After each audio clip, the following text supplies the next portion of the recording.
of some quality, but Abdul Fatawo eclipsed that with a goal from inside his own half just before the break. It was Jordan Ayew after 52 minutes to give Leicester City a 3-goal lead. A moment of madness, a brain fade from Jakub Stelarczyk gave Ipswich Town a route back into it as Jens Krzysztof was given a real gift.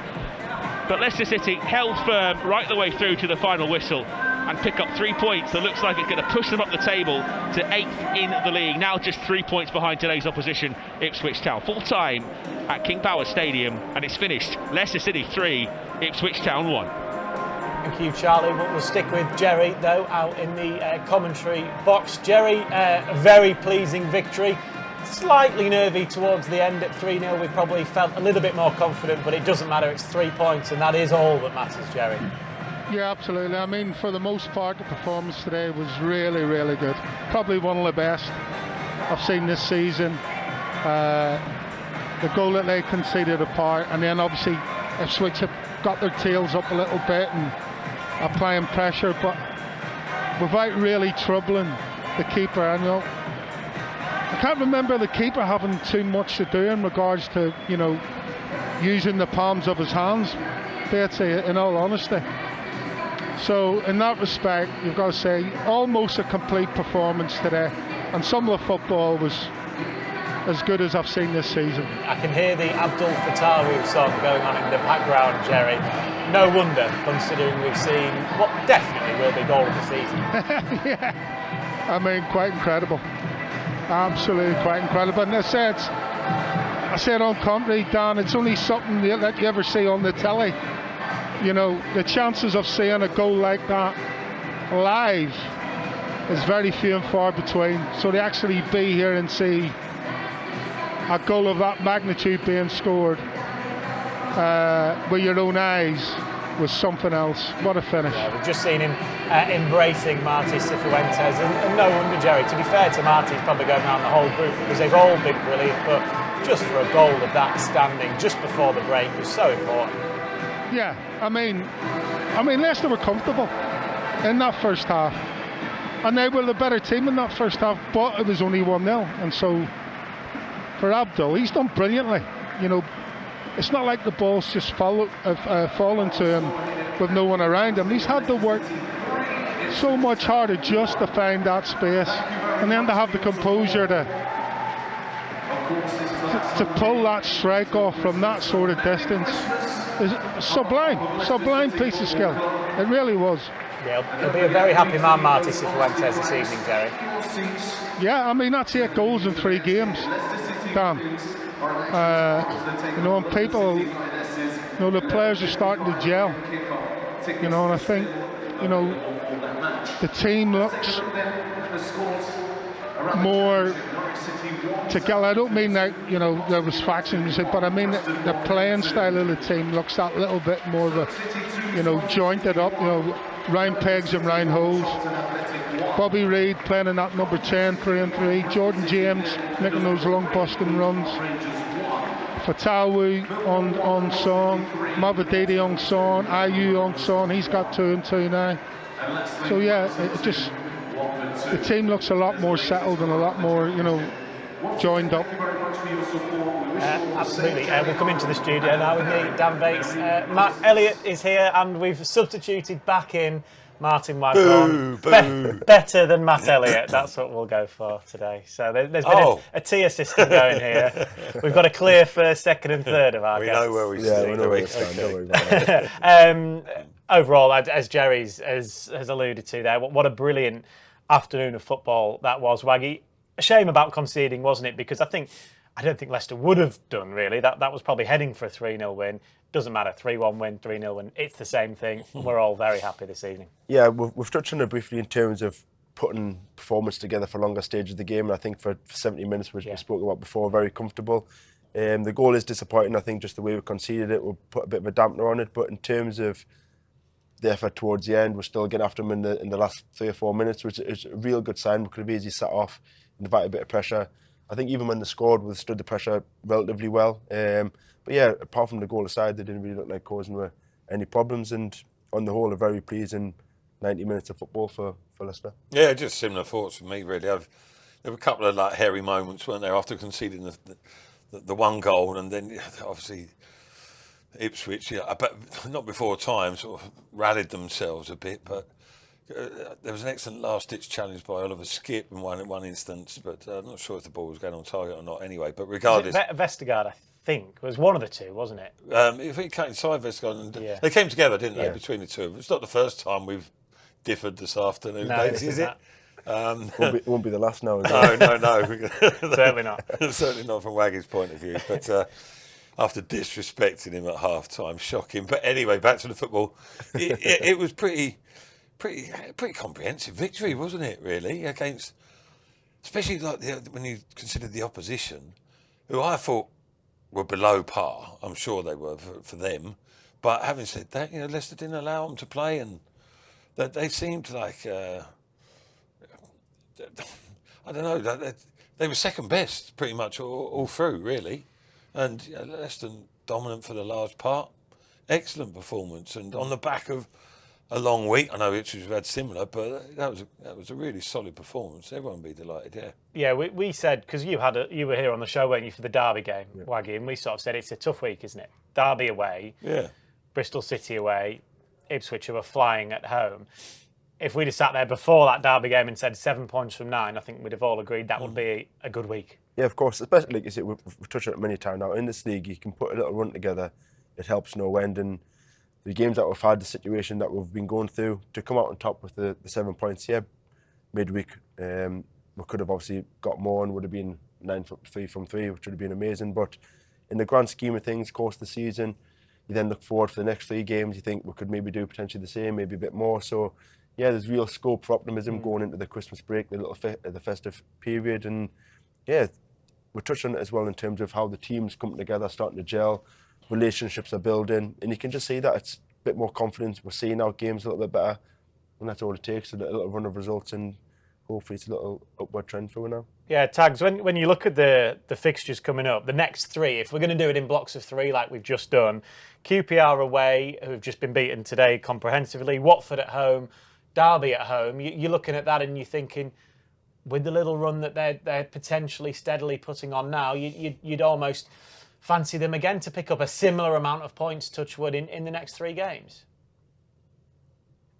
That you've read out that, would scare the living daylights out of me, but I mean, we've seen this season though that Leicester have come unstuck because the mental approach, the organisational approach, or whatever hasn't been quite right. But after what we've seen this week, then you can only feel, in an upward way, in an upbeat way, should I say, about the upcoming fixtures. I mean, some of the football today and throughout the last week, at Derby especially as well, has been really, really good.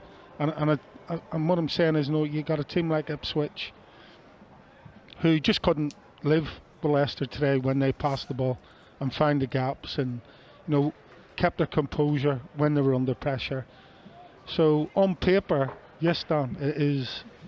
I mean, the next 3 games, I'm not saying they look inviting by any means, but I mean, you have to go into these games thinking these next 3 games thinking that, there's some rewards there for us if we continue on this rich vein of form. And that's, the key message, it is for me anyway. Gerald, Matthew again. Hello, Matthew. Hello, son. Just a quick one. I've been able to watch it live myself today, and also games recently in the week. But you, as a co-commentator today, sorry. That's a Morris Piper commentator. Commentator today, watching it. But recent performances with Leicester, do you feel that there's an extra sort of energy and an extra bit of pace about their play, but also a sharpness to pressurise the opposition and win the ball back a little bit quicker? You think that's been noticeable of late? Yeah, absolutely, and especially today, and last week where I was, co-commentating on both the Derby match and obviously today. Then I mean, and I was sort of not criticising, but I was picking up little points in the game against Bristol in the second half where the organisation and the leadership didn't seem quite right from the very off. And you know, if you highlight that, you know, the 2 goals that were conceded, you could see that there wasn't quite the organisation that there should have been there to try and stop those 2 goals from being scored. Well, I didn't see any of those issues today. No, they did have a good structure in the main part. Basically, you know, it was a mistake. It was a wrong decision that caused Leicester to concede today. And so that apart, though, they looked every bit a team that should probably be in at least the playoff positions, as Ipswich are, because, you know, what you've got to remember, 2 seasons ago, when Leicester were in the Championship and so were Ipswich, both games were 1-1 draws, the away fixture and the home fixture, and really, you know, keenly fought draws. Whereas today, Leicester were head and shoulders the better team. Yeah. And so that's, you know, that gives you hope and food for thought. And you think, right, yeah, things are starting to click into gear. Hopefully, whether that's at home, away from home, and if you just cut out those little mistakes, or you get your organisation right when you need to, in those little key moments of the game, then, as I say, some more football they played today. If they continue on that vein, then, you know, we won't be sitting moaning about those little issues. Leicester will blow a lot of teams away. Yeah, that's right. I think basically that's a huge performance and result, and especially taking into consideration the opposition, as Jerry's just mentioned there. You know, the quality of the opposition in this league. Ipswich are up there with the very best, and they lost 1 of the last 10. Yeah, exactly. The form they're in, the quality they've got, and everything about them over recent times. And Leicester to go and dominate like they did, you know, that's not going to give the players encouragement to see the rewards of their efforts. What they're doing is effectual. And you know, they have upped the ante. I think the passing's much crisper. There's more purpose about it. They seem to want to like harry and hassle the opposition a little bit more. They're more organised, seem more switched on, focused. Generally, obviously, there's moments where it's gone a little bit the other way. But you know, they've proven today that they can play over a period of 90+ minutes as well, pretty much. A little bit of pressure there to withstand. Yeah, okay. But that was great, and another great experience for the younger players coming on. They had it tough in the week because there was backs to the wall, but then they've come in a positive manner today, and a positive atmosphere, and experienced that, and they'll benefit from that hugely as well. How different does it feel then at half-time, Waggy? 2-0 up in the week, the lads are probably saying to each other, let's just be tight for 10 minutes, quieten Bristol City down. The opposite happens in 40 seconds, they concede. Whereas today they've weathered 5 minutes.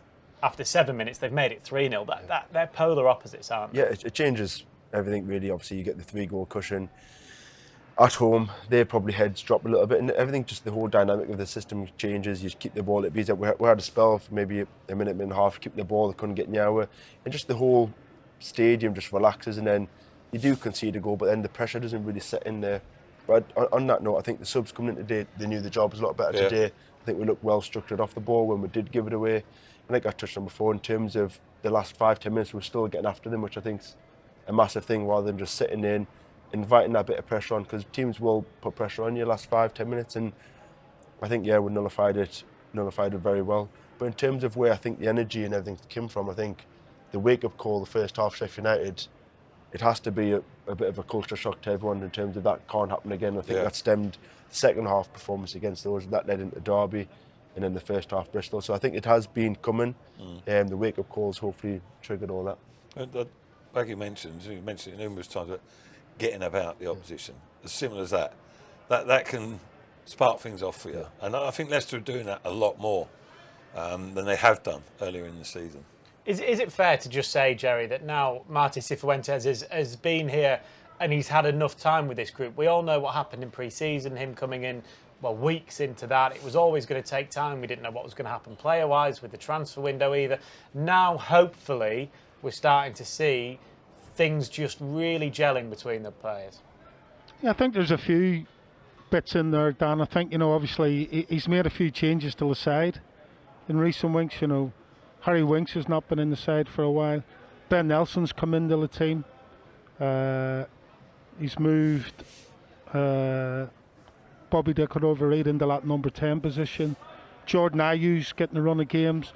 And just briefly going back to what Matt was saying, he's getting rid of the ball a lot quicker than he would have done at the start of the season.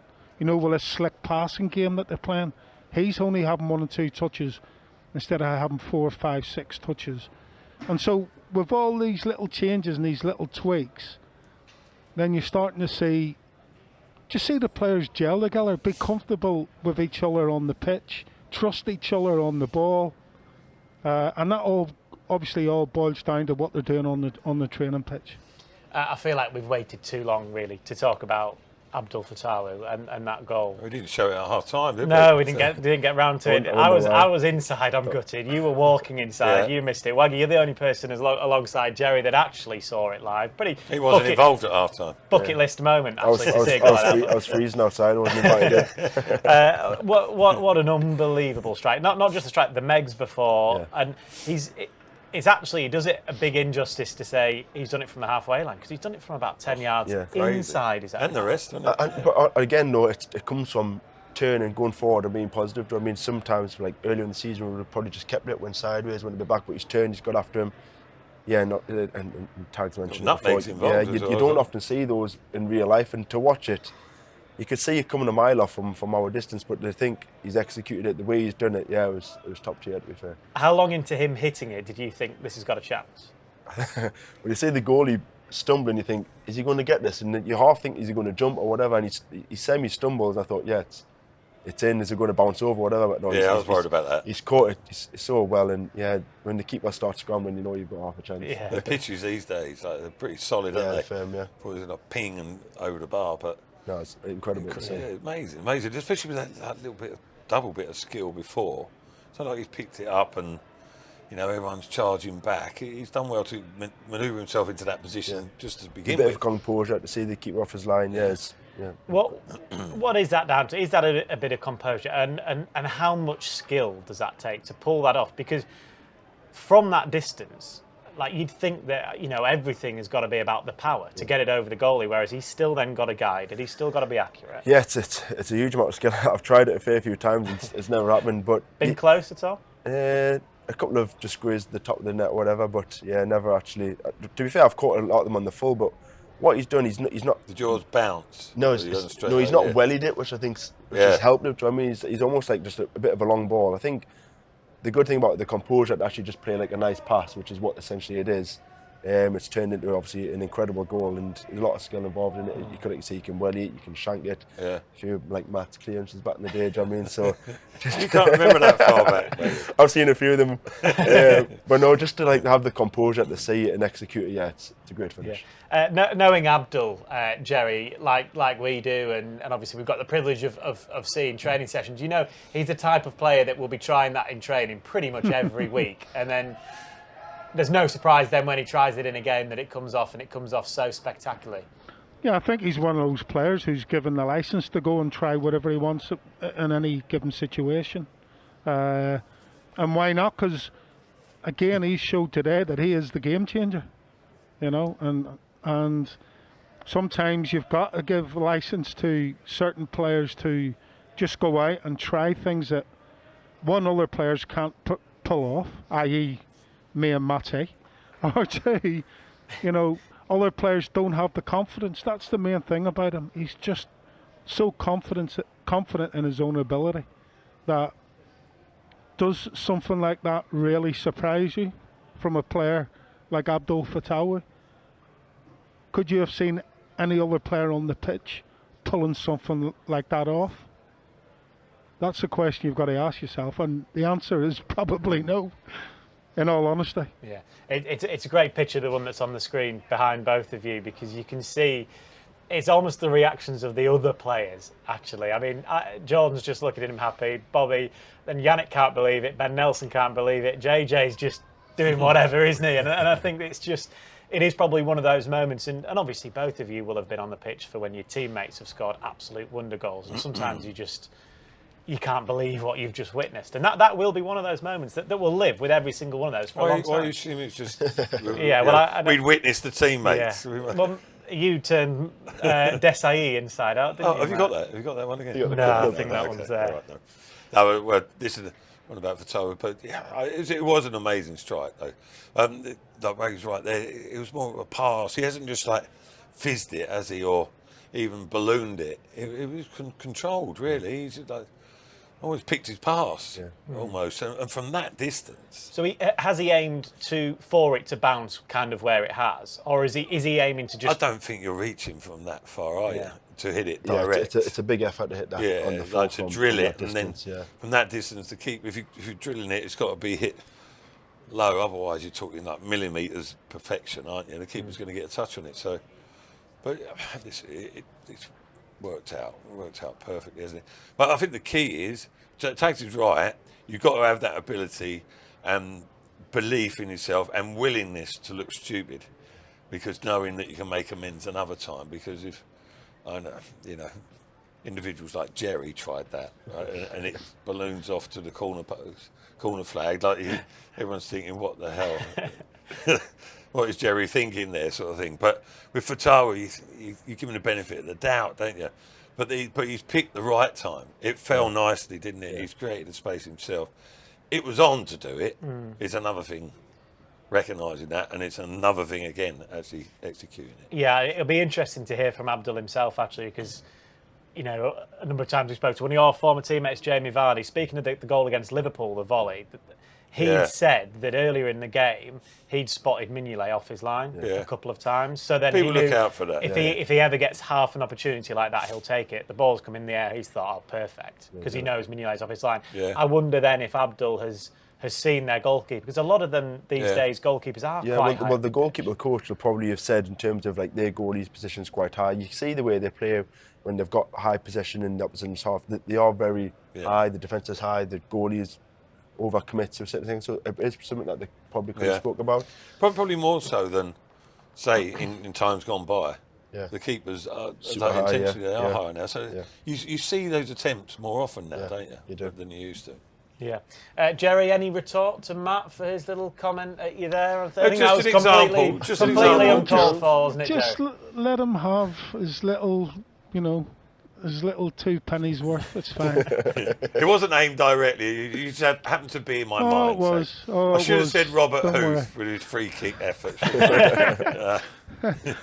Listen, I know exactly what I possessed in this left-footer, man. You don't need to start telling everyone. It's quite. Tags tries that, his knee comes off. It was going to take something special, Jerry, for us to be sat here and not talk about Bobby Decordova-Reid's goal. Yeah. Because that was a cracker to get things going. Even though it deflected. Which seems a long time ago, and it definitely didn't take a deflection either, Jerry. It'd be interesting to know your thoughts on whether or not it did, but regardless, great goal in itself, and obviously a very important goal to open the scoring. Yeah, I mean, that would have been, that would have been a contender for goal of the month. Itself, Bobby's goal. I thought he hit it with the outside of his instep, and the ball's moved in the air. But, it's too hard to tell anyway. But what a strike. I mean, he's been a revelation in there, hasn't he? Bobby Decordova-Reid. He just uses all that experience he brings. He's obviously got awareness, game management, whatever you want to call it. And, I mean, he's already hit 2 really good strikes, low strikes, first-time strikes, midweek, and obviously last Saturday against Derby. This shows another side where, he's got the ball. His first touch sets him up for the shot, but then obviously you've got to pull that off, and how he did that was incredible. So yeah, another great goal, but obviously has to take a bit of a back seat to what Abdul achieved a few minutes later. Jerry's made a good point. Nailed on goal of the month, isn't it? I mean, JJ's strike against, that might have been last month actually, Sheffield United was a good one, wasn't it? Yeah. But that one from Bobby, that is a great goal, completely overshadowed now. I think non-event, really. Yes, his positioning to get the ball and his awareness, obviously to have the space. I think Tom overruns it, gets it back on a little regain, and then great positioning. Yeah, it's a fantastic strike, but unfortunately it's been overshadowed. So he can hit them from there though. They're quite consistently, when he lets fire from that range, his ratio of making the keeper work is pretty pretty decent, I would say. Even when he hasn't been playing regularly and it's been a bit stop and start for him. But I remember him a few times having decent effort strikes from distance. And again, as Tags mentions there, he uses his intelligence. I like him in that central position. He complements the other players around him well and brings it all together. Yeah, we could quite easily sit here and talk about every single player individually for the past 7 days that have performed well, Matt. A couple to pick out. I'll go to you, obviously, as a former centre-half. Vestergaard and Nelson, they look really solid, don't they, at the back? They do. They do. Ben Nelson, you know, the manager will probably be thinking as well, and maybe Ben himself thinking, oh, yeah, if you put me in there a little bit earlier, I don't know if he was, how was he doing fitness-wise? He was, I think he was ready to rumble at different stages, but been given his opportunity, and he looks to me, if you didn't know, he looks like someone who's been there for half a season, a full season. He looks comfortable and slotted in there, and as a consequence, I think Vestergaard has, not bizarrely, but somewhat strangely, because Vestergaard's got the experience, but it's boosted him a bit as well. I think it's made things more straightforward for him, and they seem to go together well. Ben can cover; he covers the ground well as well, a decent bit of pace, and slotted in there like an experienced defender. And physically, the two of them, what are they, 6'5", 6'6", both of them, and you know they're quite an awesome, imposing proposition, aren't they, to go up against if they've got that understanding, which they seem to have, and things are clicking round them as well. So when it's working better in front of you, it's easier to defend as a unit. When things are a little bit fragmented in and around you, then it's hard to be a solid pair, and that's helped them as well. Yeah, one other person I want to pick out, Jerry, as we said, everyone deserves a mention, but I think this player particularly for the last week, is Oliver Skipp in that midfield. Yeah, he's my unsung hero of the day, Oliver Skipp. I thought he was superb. Just doing the basics right, just sticking to what he's in the team to do, breaking the play up, and obviously just ticking the ball over, getting Leicester on the front foot, but not trying to do too much. But defensively, he was superb today. I mean, he really was. Lovely, nice and concise way to end today. Thank you very much, Jerry Taggart. Safe travels home to you. Thanks to Matt and to Waggy. We'll be back again, of course, just before Christmas. One more game before the big day on the 25th, and that is QPR. QPR away will be live on Saturday. Ahead of that one, it's back to a 3 o'clock kickoff there. There will be your game passes, international half-season pass on for just £90. That'll be the best way to follow a lot of the games. I think that one next week again will be available to pretty much everywhere outside of the UK. Listen Live monthly passes also available to you. Thank you to Jerry, as we've said. Thank you to Matt. Thank you to Waggy. I think we've just about made up. I think a win and 3 points makes up for it. Maybe I'm dreaming. Maybe I'm dreaming. But yeah, three goals, 3 points, one absolute wonder goal as well. Foxes fans will be happy this weekend, I'm sure. Have a great day, everybody. Goodbye.